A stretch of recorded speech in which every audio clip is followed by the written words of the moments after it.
एक पार्टी चुनाव जीतती है और चुनाव नहीं जीतती बल्कि प्रचंड बहुमत से सत्ता में आने का दावा करती है। लेकिन क्या आप अंदाजा लगा सकते हैं कि इस तरह के हालात पैदा हो जाए कि उसकी अपनी ही पार्टी में बगावत तेज हो जाए। मुख्यमंत्री पद को लेकर नहीं, डिप्टी सीएम पद को लेकर नहीं, पद और पावर को लेकर नहीं, बस भ्रष्टाचार को लेकर। जी हां, कुछ ऐसे ही हालात बीजेपी के सामने बने। जो भारतीय जनता पार्टी अपने आप को बिहार में सबसे अव्वल बता रही है, वहीं उसके उनके नेताओं ने ऐसा मोर्चा खोला है कि सांसें अटक गई हैं। अब आपको दिखाऊंगा बिहार में ताबड़तोड़ इस्तीफे कैसे गिर रहे हैं। यही नहीं, जिस व्यक्ति ने इस्तीफा दिया वो छोटा मोटा नेता नहीं है। एक वक्त में मोदी जी का लाडला रहा, वो व्यक्ति मोदी जी की कैबिनेट में मंत्री रहा और इस्तीफा देने के बाद एक ऐसा कदम उठा डाला है जिससे हर कोई बेचैन है, खास तौर पर बीजेपी में। वहीं आपको दिखाऊंगा हेमंत सोरेन का वो बयान जो बिहार को लेकर है।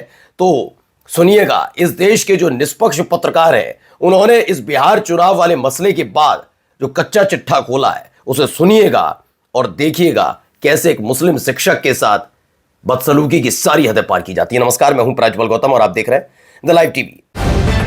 द लाइव टीवी, सच सबसे आगे।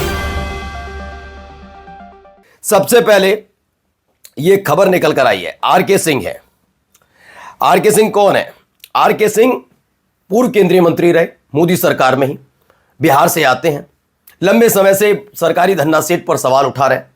दरअसल आपने देखा भी होगा, हमने भी पिछले कई दिनों से आपके सामने खबरें रखी हैं कि असम हो या फिर बीजेपी शासित कोई भी राज्य, वहां पर खुल्लम खुल्ला तौर पर अगर किसी पर प्यार लुटाया जा रहा है तो वो कोई और नहीं है, एक ही शख्सियत है, नाम है गौतम अडानी। पूरी जिम्मेदारी के साथ ले रहा हूं, आप जाकर देखिए। 1 रुपए में जमीन, ये जमीन, जज ने तो एक बार टिप्पणी कर दी थी कि पूरा का पूरा जिला ही दे दोगे क्या। ये तमाम चीजें हो रही है। यही वाला मसला जमीन का नहीं है, लेकिन मसला ऐसा ही उठाया गया था आरके सिंह की तरफ से। आरके सिंह आंखों में इतने चुप रहे थे कि प्रचंड बहुमत की सरकार आते ही सबसे पहले एक्शन वाला तैयारी की गई। इसमें कहा गया भ्रष्टाचार पर बात मत करो, मोदी शाह के खिलाफ बात मत करो, और खासकर सरकारी धन्ना सेठ के खिलाफ तो कुछ भी नहीं, वरना झेलना पड़ेगा। अब देखिए, रेजिग्नेशन हो गया है। आरके सिंह ने खुद उसे ट्वीट भी किया, मैंने पार्टी को अपना त्यागपत्र भेज दिया है। मेरे द्वारा प्रदेश कार्यालय को भेजे गए पत्र तथा माननीय राष्ट्रीय अध्यक्ष भाजपा को भेजा गया त्यागपत्र संलग्न है। ये तमाम चीजें निकलकर सामने आई। इनके कुछ बयान थे जो चुप रहे थे। चुप क्या रहे थे, जरा सुनिए, ये वाला बयान था, जरा सुन लीजिए। हम उस टाइप के हैं कि हमको भ्रष्ट लोगों से सख्त नफरत है, चरित्रहीन लोगों से सख्त नफरत है, क्रिमिनल लोगों से सख्त नफरत।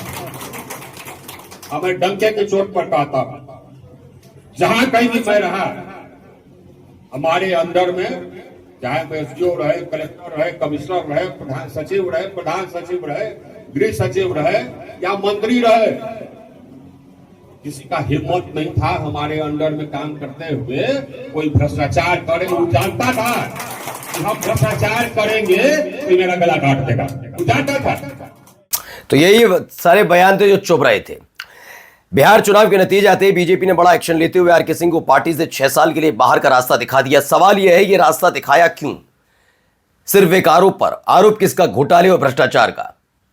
उसके बाद देखिए, ये सुरेंद्र राजपूत भी लिखते हैं, जीत के बाद भी भाजपा में बड़ी बगावत। चोरी की जीत है ना, लोग चोरी से खुश नहीं होते हैं।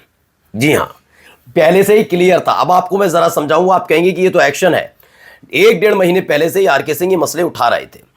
आप उसको ये कह सकते हैं कि वो नाराज होंगे, पद की लालसा होगी, चलिए ये भी मैं मान लेता हूं, लेकिन जो आरोप लगा रहे थे उसकी जांच कर लेते। तो आरके सिंह ये तो समझ रहे थे कि महागठबंधन की सरकार आ रही है, तभी उन्होंने हिम्मत की होगी, क्योंकि उन्होंने सतपाल मलिक से लेकर जगदीप धनखड़ का हश्र देख लिया है कि आप चाहे मोदी शाह के खिलाफ बोलो या अडानी के खिलाफ। राहुल गांधी की संसद सदस्यता ऐसी थोड़ी ना गई थी, बाद में बहाल हुई ना, ऐसी थोड़ी ना गई थी, एक ही तस्वीर तो लहराई थी, हर कोई जानता है। तो आप अडानी पर बोलो या मोदी शाह पर, हश्र क्या होगा ये बीजेपी के नेता सबसे अच्छे से जानते हैं। विपक्ष वाले जाने ना जाने, लेकिन ये लोग जानते हैं।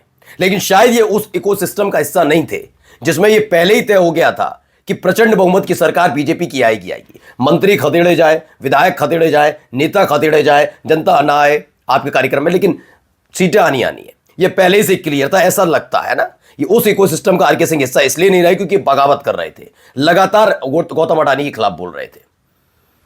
यानी खेल बीजेपी बिहार में हुआ है, वरना कोई ये चाहेगा कि उसके घर पर ईडी, सीबीआई, इनकम टैक्स के छापे पड़ते रहे। उनका हश्र बिल्कुल सतपाल मलिक जैसा हो जाए, नहीं ना।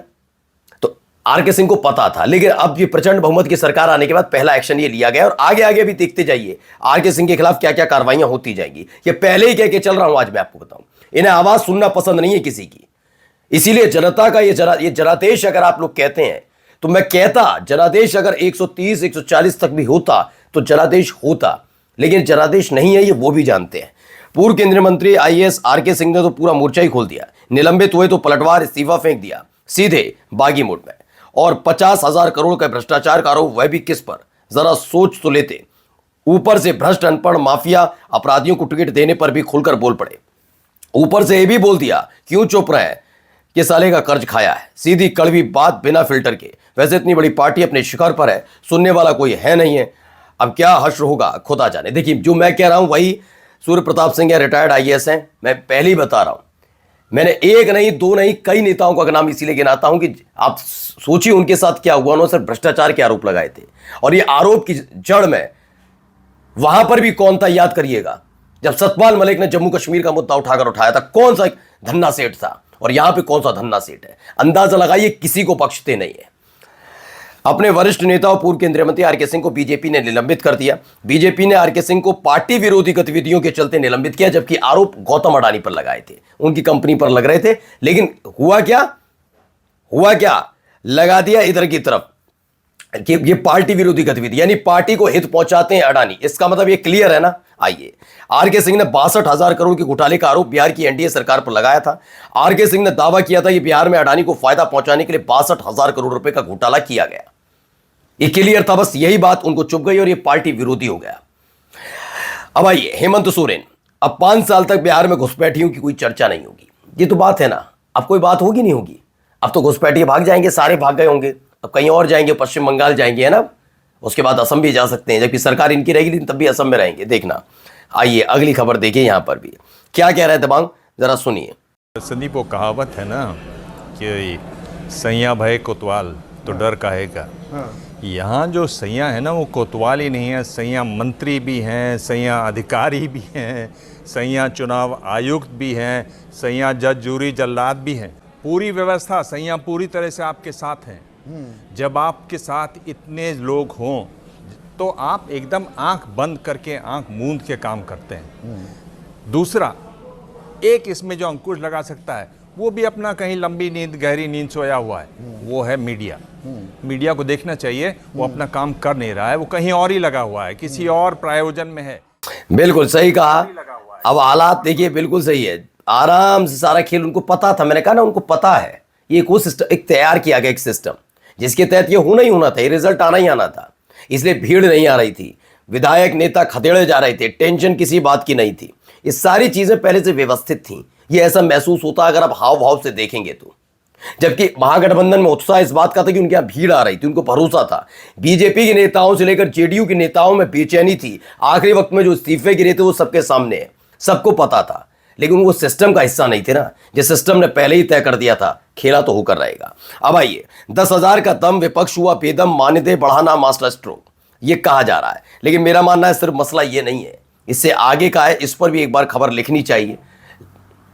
और जाते जाते एक तस्वीर देखिए, मुस्लिम व्यक्ति हाथ जोड़े, मुस्लिम है, आप पहचान ही जाएंगे, दाढ़ी टोपी तो आपको पता ही है, घुटने के बल बैठा हुआ है। ये कोई गुंडा मवाली माफिया उठाई गिरा नहीं है, ये शिक्षक है, टीचर। जुर्म सुनेंगे, जुर्म जरा सुन लीजिए। मुस्लिम शिक्षक को घुटनों के बल बैठकर माफी मांगने को कहा गया। महाराष्ट्र के रायगढ़ में न्यू इंग्लिश स्कूल में जब मोमिन नाम का एक शिक्षक कक्षा में दाखिल हुआ तो उसे देखते ही कुछ छात्रों ने जय श्री राम के नारे लगाए। आरोप है कि मोमिन ने एक अन्य छात्र की पिटाई कर दी। घटना की जानकारी मिलने पर छात्र के माता पिता, रिश्तेदार, बड़ी संख्या में कलवे गांव के लोग, साथ ही मनसे नेता और अन्य अधिकारी स्कूल पहुंचे और शिक्षक से सार्वजनिक रूप से माफी मंगवाई गई। इस मामले से जुड़ा एक वीडियो सोशल मीडिया पर वायरल है। बस समझ लीजिए, गलती सिर्फ इतनी सी है, उसके बाद तो घुटने के बल भी बिठाएंगे। और देखो अब उस छात्रों में देखिए कितना दम आ गया होगा कि एक शिक्षक के घुटने पर बिठाकर माफी मंगवाई है। अब वो कहाँ जाएंगे? क्या रोजगार तलाशेंगे? पढ़े लिखेंगे? नहीं, धर्म का झंडा उठाएंगे। नमस्कार।